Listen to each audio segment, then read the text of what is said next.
around your car is called field of vision.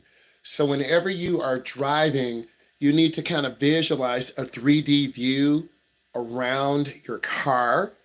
And that's the left, that's the middle, that's the right, that's the sides of the car and the back. Because when you back up, if you're not careful, you can back up and hit a car across the street.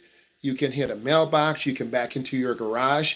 So I think a lot of beginners just have a tough time with depth perception, trying to back the car in, pull the car out. You're on the grass.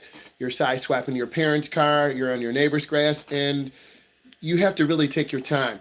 The safest method is the, the method that is safest and easiest to make a turnaround is backing into a driveway or alleyway to the right. You got to back in slow. You got to look out your back window and you got to turn your wheel. So a lot of beginners turn the wrong way. If we're backing into the right, you turn your wheel to the right. If you're backing into the left, you turn your wheel to the left. So a lot of beginners have to kind of turn the wheel and you visualize it. But meanwhile, a car is coming, someone is walking. So what I need you to do is kind of visualize where you're going.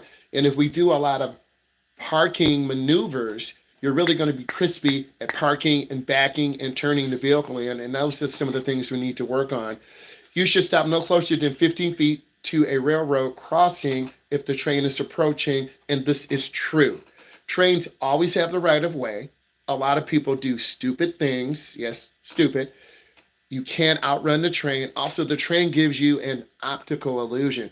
You think it's further away than it is, but it's really closer. And a lot of people are killed.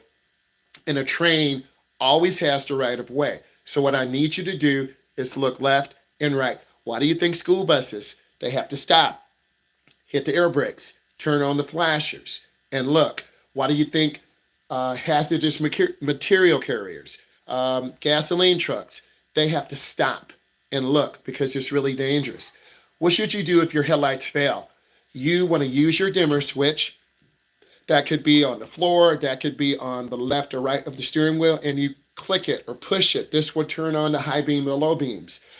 There's a switch that is used to activate and deactivate your high beam or low beams. You really need to know this. ESC stands for electronic stability control. A lot of cars have this. They have computers now. If you go around a curve too fast, it will put on the brakes. If your rear tire spin out, it will squeeze the inside brake so your car doesn't spin out.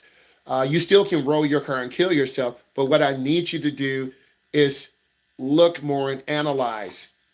As vehicle technology advances, it is important for drivers to understand their vehicle systems, including how to operate the limitations of technology. You can't rely on a backup camera. You're going to kill someone. You can't rely on lane keep assist. You're going to go off the road. What I need you to do is really focus on learning how to drive. You can turn those things off. I'm not against technology. I'm all about technology, self-driving cars, but you still need to learn how to drive. And we had training as instructors on technology, self-driving cars 6 years ago, 8 years ago. So I'm trying to make you better. And eventually I would love to be in a Tesla, in a hybrid car, teaching you how to drive and then cutting those driver assist off, and you still can keep it in the lane. In driver's education, PDA stands for perceive, decide, and act. Perceive the danger. You're in a downtown area, people walking, deliveries. Decide, I'm going to slow down and cover my brake. Act, a pedestrian just walked out. You squeeze the brake. Downtown Detroit, downtown New York, downtown Houston, Texas. These areas have thousands of pedestrians and people don't follow the law. They're going to walk up between cars.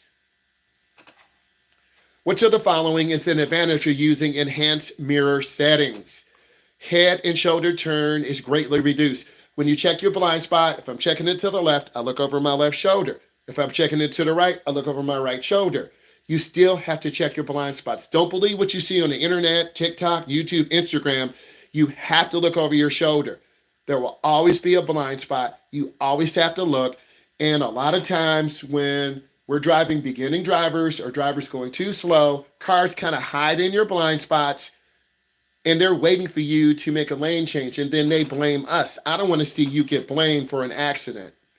A flashing red signal at an intersection means stop before entering. A lot of beginning drivers just panic. They see a blinking yellow, they stop in the middle of the street. We almost get hit. They see a blinking red, they blow through the blinking red. I need all of you to really be active, pay good attention, and take notes because I'm really trying to make you better for 16, for 21, 25, 36. Remember, it takes 10 years for a beginner to learn how to drive. If you're 16, that's 26. If you're 19, that's 29. All people don't start driving at 15, 16, 18. Maybe you can't afford driver's ed. Maybe you have to wait till you're older. Maybe you have seizures and you have to get doctor's clearance. I've had students who've had seizures and then they're in their 20s and they're clear and now they make a call. Can you please drive my 21-year-old? They have medical clearance. My 25-year-old. It's more common than you think. When the driver is exiting the vehicle, use the right hand to ensure the body position. It's called the Dutch reach. I know it sounds silly. The Dutch reach is when you reach across your body and you turn. I had a mother last summer, avid bike rider, $5,000 bike. She got hit when someone opened the door. It's called dooring. She flipped over the door, knocked out 2 of her teeth, and fractured her jaw. I said, what happened?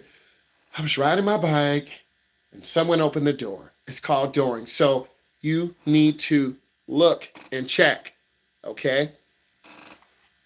You should refuel your car when it gets down to 1/4 of a tank. If you cut it too short, you're going to run out of gas. You don't know what's happening on the road. Someone could have got hit. It could be a traffic light malfunction. You're going to run out of gas. But what a lot of you do, and I did it too, you cut it to the last second. Sometimes you make it to the gas station. Sometimes you make it home. Mom and Dad, can you please give me some money? Okay, honey. Don't cut it short because you will run out of gas. A Michigan license is issued by the state. If we're in Texas, the state of Texas. If we're in the state of California, the state of California. If we're in the state of Nebraska, Kansas, Michigan, Hawaii, the state owns your license, not you.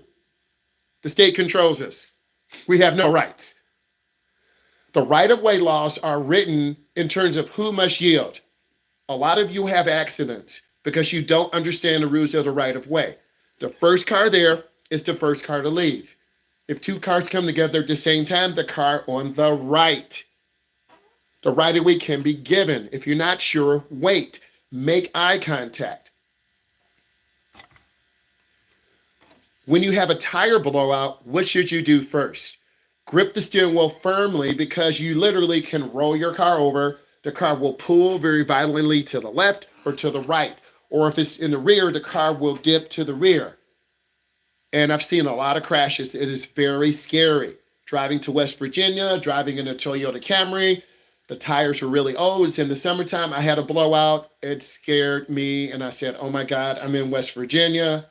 I was lost. I'm in West Virginia and I have to change the tire. We had a spare tire in the back. I had to pull over the side of the road. It was about 90 degrees. You got to know how to change the tire. Always search for motorcycles before changing lanes. You have to do that. Motorcycles are out right now. You've got to look left. You've got to look right. You've got to look around you. Their smaller size makes them harder to see. And a lot of motorcyclists will cut between cars, and motorcyclists will get tickets because a lot of these guys and ladies are doing 120, 130, 140, zipping in between cars. And if you pull out, it's their fault because they were, in fact, a young man less than 2 months ago was killed. He was clowning around less than 19 years old. Remember what I said? It takes 10 years. And you have to have your driver's license for a quick moment. Yes, go ahead. Use it. And motorcycles are very fun, but they're also very dangerous because you don't have a lot of protection. You should be wearing a leather, wearing a helmet. But you see these guys and ladies, no shirt on, Your skin's going to be on the ground. No helmet. You're going to get brain damage. You're going to be a vegetable, right? I had a parent. She was a paramedic and a fireman. Some of these smaller townships, the firemen are policemen.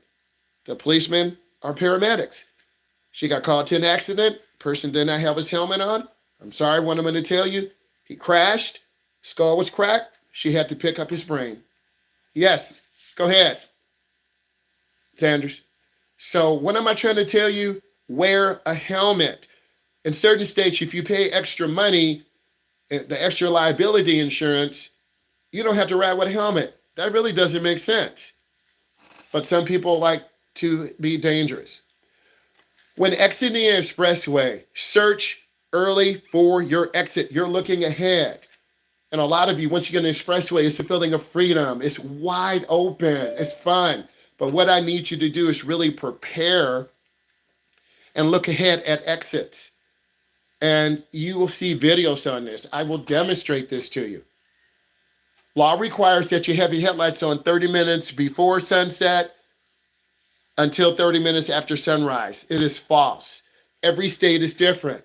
You need to read the Department of Motor Vehicles hand manual. Some of these rules and laws are consistent across the state, but every state is different. When driving behind a large, slow-moving vehicle on a rural roadway, you should stay close so that you can pass. This is false. You want to increase your following distance. You want to be able to see.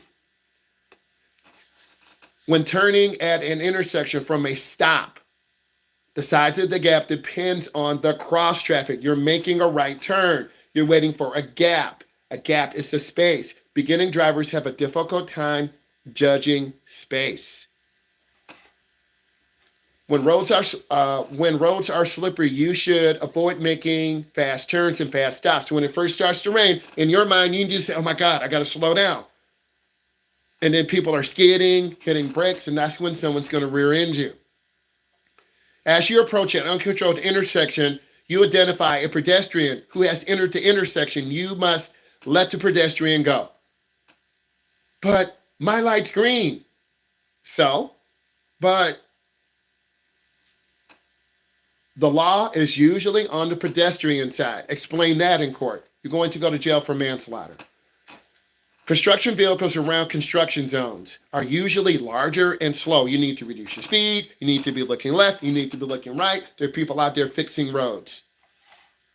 And if you hit and kill someone, it's a $7,500 fine or 7 to 14 years in prison. You're probably saying to yourself, is that all a person is worth? There's a mathematical calculation. I'm not going to tell you everything, but if you want to know, you got to message me. There's a mathematical calculation on about how much money and earning potential someone is worth. Older people make less. People in their prime, 25 to about 40, and then younger kids. Unfortunately, that's how it is. I'm not going to tell you everything because I don't think you need to know this, but if you hit and kill someone, that's what's going to happen.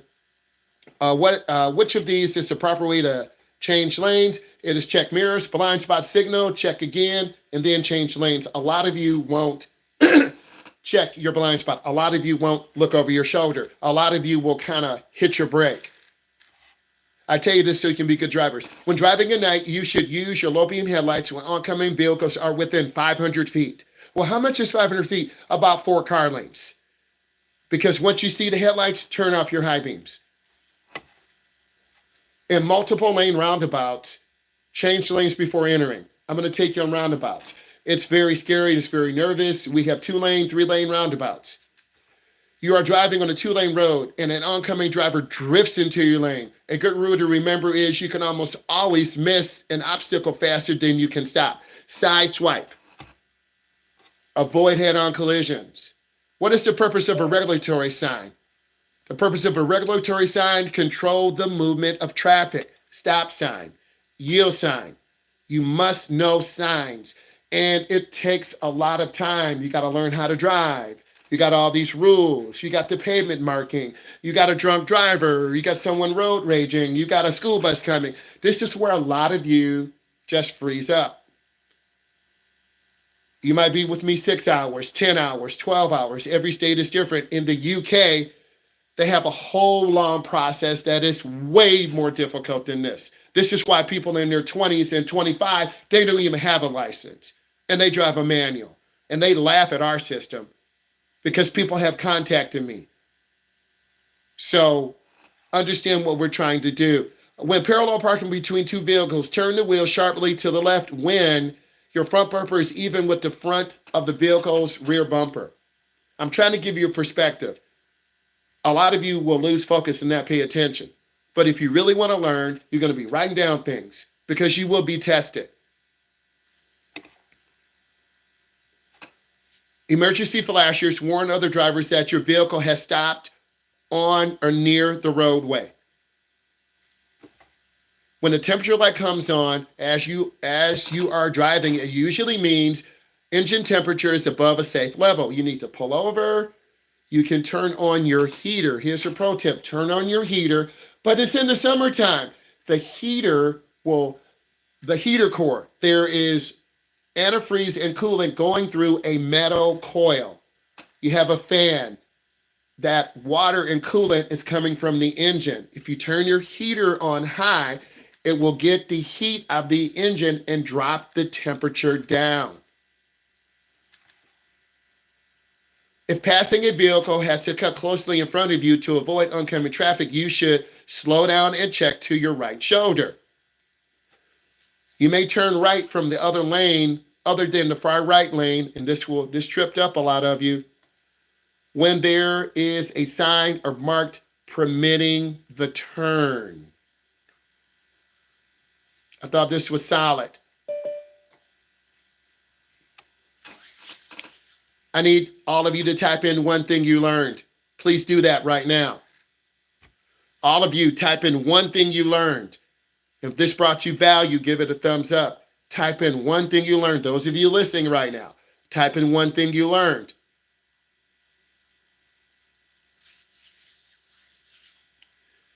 And this helps me connect with you. And this helps me understand how I can better serve you as an instructor. So type in one thing you learned.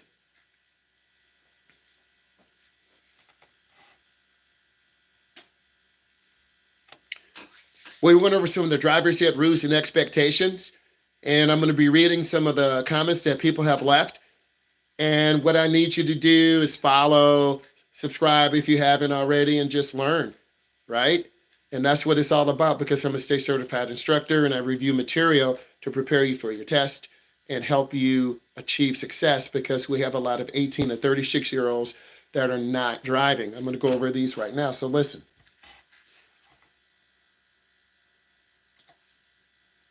Use the dimmer switch if your headlights are operating properly. Thank you. When you are driving and you see high beam headlights, you want to look to the right edge of the road. It's called the edge line or fog line.